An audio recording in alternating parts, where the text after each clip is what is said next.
Čaute, káže tam, možno sa čo opýtať, lebo doma som jak hajzel. A povedz toto, že musím kreatívna. Že čo robíš, keď si ti teplo a nemáš vodu? Že nemáš si čoho napiť. Vážne, že môžeš to rozhodnúť. Dobre, tak druhú máme súťažnú otázku. Ešte máš jednu šancu, si berela, ale nevadí. Bereme, máš pekné náramky.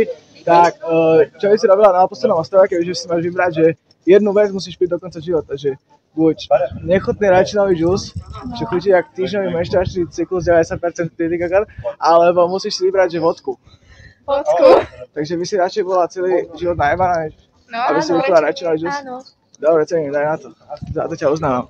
A teraz si za to zarepujem, dáme si džús, rajčinový homtak, to bude top, tak radšej čuš, lebo keď to dám, tak sa správam ako kot a behám po námestí, pýtam sa ľudí, tie veci a potom ma to vždycky nabudí, tak jak pikomore, je to psycho, ale keď si to dám, tak idem jak psycho, komu ver, idem jak vyjebaný lowrider, tomu ver, ja som ten frajer a to bude koniec, lebo nechcem ťa zdržovať, idem sa osprchovať. Môže byť?